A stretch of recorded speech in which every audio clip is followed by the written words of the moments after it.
Hello friends, welcome back to my channel SSA Cooking World.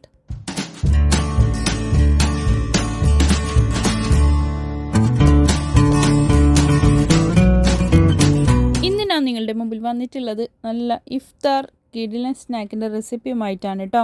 കുഴക്കണ്ട പരുത്തണ്ട അധിക സമയമൊന്നും വേണ്ട, എളുപ്പത്തിൽ ആർക്ക് വേണമെങ്കിലും ഉണ്ടാക്കാൻ പറ്റുന്ന ഒരു റെസിപ്പി കൂടിയാണ് ഇത്. റെസിപ്പിയിലോട്ട് കിടക്കുന്നതിന് മുമ്പായി നമ്മളുടെ ഈ ചാനൽ ഇതുവരെ സബ്സ്ക്രൈബ് ചെയ്യാതെയാണ് ഏതെങ്കിലും കൂട്ടുകാർ എവിടെയെങ്കിലും കണ്ടുകൊണ്ടിരിക്കുന്നുണ്ടെങ്കിൽ ഒന്ന് പോയി സബ്സ്ക്രൈബ് ചെയ്യാനും കൂടെയുള്ള കുഞ്ഞു ബെൽ ബട്ടൺ ഒന്ന് പ്രസ് ചെയ്ത് സപ്പോർട്ട് ചെയ്യാനും മറക്കല്ലേ. എന്നാലേ ഞാനിടുന്ന പുതിയ പുതിയ വീഡിയോസിൻ്റെ നോട്ടിഫിക്കേഷൻ നിങ്ങളിലെത്തുകയുള്ളൂ, നിങ്ങൾക്കത് അപ്പോഴപ്പോൾ തന്നെ കാണാനും പറ്റത്തുള്ളൂ. ഇത് ഉണ്ടാക്കാൻ വേണ്ടിയിട്ട് ഒരു പൊട്ടാറ്റോ മാത്രമാണ് ആവശ്യമുള്ളത്.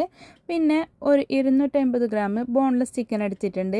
ഒരു 1.5 സവാള എടുത്തിട്ടുണ്ട് ഞാൻ ചെറുതായി നുറുങ്ങി അരിഞ്ഞിട്ട്. അപ്പോൾ പൊട്ടാറ്റോനെ ഞാൻ ഗ്രേറ്റ് ചെയ്ത് വെച്ചിട്ടുണ്ട് കേട്ടോ. അത് പാകം ചെയ്യാൻ വേണ്ടിയിട്ട് ഒരു പാൻ അടുപ്പത്ത് വെച്ച് കൊടുത്തിട്ടുണ്ട്. അതിലേക്ക് 1 ടേബിൾ സ്പൂണ് സൺഫ്ലവർ ഓയിലാണ് ഒഴിച്ച് കൊടുത്തിട്ടുള്ളത്.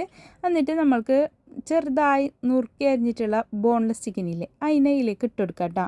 എന്നിട്ട് ഒന്ന് വഴറ്റുന്ന മാത്രമല്ല ഇതിൽ കിടന്നിട്ട് വേണം ഇത് വെന്ത് കിട്ടാനും വേണ്ടിയിട്ട്. അപ്പോൾ ഇതിലേക്ക് ബാക്കിയുള്ള ചേരുവകളൊക്കെ ചേർക്കാനുണ്ട്. ആ ടൈമിൽ ഇത് വെന്ത് കെട്ടിക്കോളും. ചെറുതായി നുറുക്കി അരിഞ്ഞിട്ടുണ്ടായിരുന്ന വെളുത്തുള്ളിയാണ് കേട്ടോ ആദ്യം ചേർത്ത് കൊടുത്തിട്ടുള്ളത്. ഒരു 2 ടേബിൾ സ്പൂൺ വരും. എന്നിട്ടായിട്ട് നമുക്ക് ഇതിലേക്ക് സവാള ഇട്ട് കൊടുക്കാം. അപ്പോൾ അതൊക്കെ കൂടിയിട്ട് ഒന്ന് വെന്തും വഴണ്ടും ഒക്കെ വരണം. അപ്പോൾ അതിലേക്ക് നമ്മൾക്ക് ബാക്കിയുള്ള ഇൻഗ്രീഡിയൻസ് കൂടി ഈ ടൈമിൽ തന്നെ നമുക്ക് ഇങ്ങനെ ചെയ്തുകൊണ്ട് ചേർത്ത് കൊടുക്കാം. അപ്പോൾ ഇതിലേക്ക് നെക്സ്റ്റ് ആയിട്ട് ഉപ്പ് ചേർത്ത് കൊടുക്കുന്നുണ്ട് കേട്ടോ. പിന്നെ ഇതിലേക്ക് ടൊമാറ്റോയില്ലേ ഹാഫ് ടൊമാറ്റോ ആണ് ചെറുതായിട്ട് അരിഞ്ഞിട്ടുള്ള ഹാഫ് ടൊമാറ്റോ കൂടി ചേർത്ത് കൊടുക്കുന്നുണ്ട്.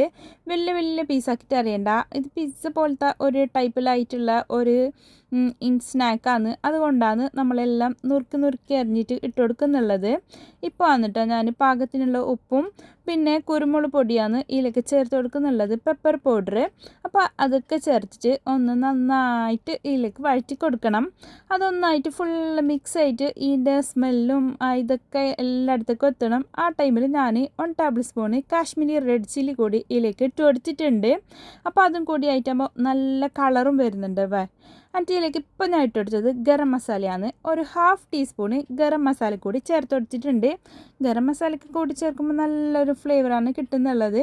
ഇത് എൻ്റെ കയ്യിൽ കുറച്ച് സ്വീറ്റ് കോൺ ഉണ്ടായിരുന്നു, അതുകൂടി ഇതിലേക്ക് ഇട്ട് കൊടുത്തതാണ്. അത് ഓപ്ഷനിലാണ്, കയ്യിലുണ്ടെങ്കിൽ ഇട്ട് കൊടുത്താൽ മതി, ഇല്ലെങ്കിൽ ഒഴിവാക്കാം. പിന്നെ നമുക്ക് എന്തൊക്കെ വെജിറ്റബിൾ ഇതിലേക്ക് വേണമെന്ന് തോന്നുന്നുണ്ടെങ്കിൽ അതൊക്കെ ഇട്ട് കൊടുക്കാം കേട്ടോ, കുഴപ്പമൊന്നുമില്ല. അപ്പോഴത്തേക്ക് അത് വെന്ത് കിട്ടി അതിനൊരു പാത്രത്തിലേക്ക് മാറ്റി കൊടുത്തിട്ടുണ്ട്.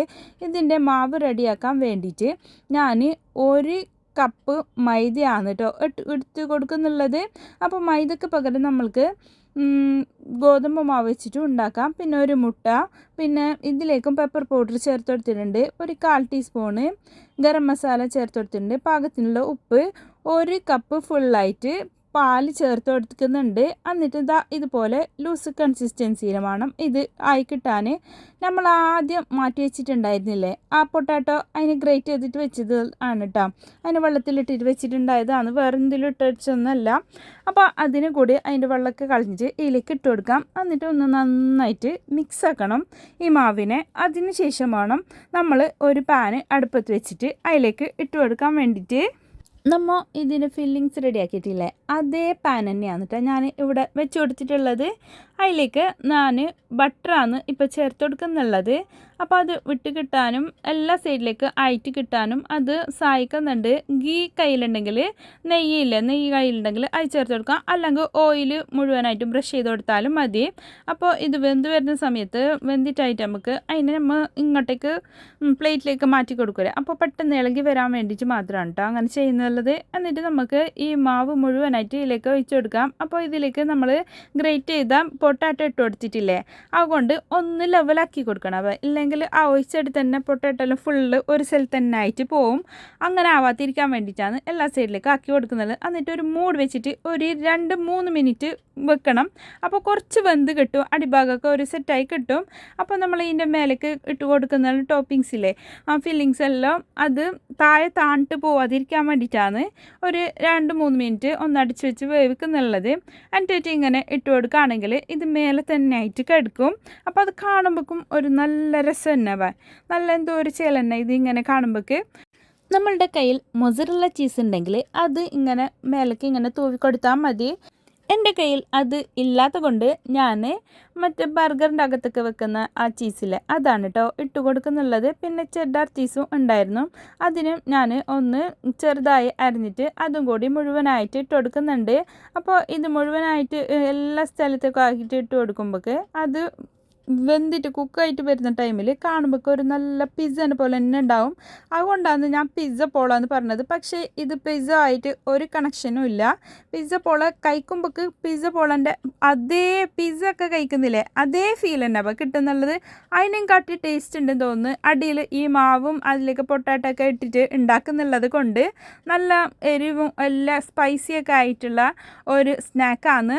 സ്പൈസസ് ഇഷ്ടപ്പെടുന്ന എല്ലാവർക്കും ഒരുപോലെ ഇഷ്ടപ്പെടുന്ന ഒരു സ്നാക്ക് കൂടിയാണ് കേട്ടോ ഇത്. ഒരു 20 മിനിറ്റ് ഇത് അടിച്ച് വെച്ചിട്ട് ലോ ഫ്ലെയിമിൽ കുക്ക് ചെയ്തെടുക്കണം. ഇതിൻ്റെ അടിക്ക് ഞാൻ മറ്റേ ബിരിയാണിക്കൊക്കെ ദമ്മിടുന്നില്ലേ ആ സാധനം അടിയിലേക്ക് ഇങ്ങനെ വെച്ച് കൊടുത്തിട്ടുണ്ട്. നമ്മളുടെ കയ്യിൽ വേണ്ടാത്ത ഫ്രൈ പാൻ ഉണ്ടെങ്കിൽ അത് വെച്ച് കൊടുത്തിട്ട് വേണമെങ്കിൽ നമുക്ക് അങ്ങനെ കുക്ക് ചെയ്തിട്ട് എടുക്കാം. 20 മിനിറ്റ് ആകുമ്പോൾ ഇത് പെർഫെക്റ്റായി കിട്ടുന്നുണ്ട് കേട്ടോ. നല്ല അടിഭാഗമൊന്നും നല്ലോണം കാഞ്ഞിട്ട് മുറിഞ്ഞിട്ടൊന്നുമില്ല, നല്ല പെർഫെക്റ്റ് വേവ് തന്നെയാണ് ഇതായിട്ടുള്ളത്. അപ്പോൾ ഇത്രയും വേവിച്ചാൽ മതി കേട്ടോ. പിന്നെ നമുക്ക് ഇതിനെ കട്ട് ചെയ്തിട്ട് പിസ്സൊക്കെ കട്ട് ചെയ്യുന്ന ആ സ്റ്റൈലിൽ തന്നെ ആക്കിയിട്ടാണ് ഞാൻ കട്ട് ചെയ്തിട്ട് എടുക്കുന്നുള്ളത്.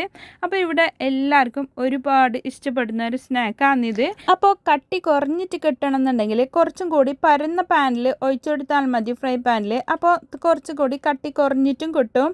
ഇത് നമുക്ക് പെർഫെക്റ്റ് പാകമാണ്. എൻ്റെ ഈ റെസിപ്പി നിങ്ങൾക്ക് എല്ലാവർക്കും ഇഷ്ടപ്പെട്ടെന്ന് ഞാൻ വിചാരിക്കുന്നു. ഇഷ്ടപ്പെട്ടാൽ നിങ്ങളുടെ ഫ്രണ്ട്സ് ആൻഡ് ഫാമിലിക്ക് ഒന്ന് ഷെയർ ചെയ്ത് കൊടുക്കാനും ലൈക്ക് ചെയ്യാനും നിങ്ങളുടെ വിലയേറിയ അഭിപ്രായങ്ങൾ താഴെ കമൻറ്റ് ബോക്സിൽ കൊടുക്കാനും മറക്കല്ലേ. ഇനിയും ഒരുപാട് പുതിയ റെസിപ്പീസുമായും കിച്ചൺ ടിപ്സുമായും നിങ്ങളുടെ മുമ്പിൽ വരുന്നത് വരെ എല്ലാവർക്കും bye bye. Thanks for watching.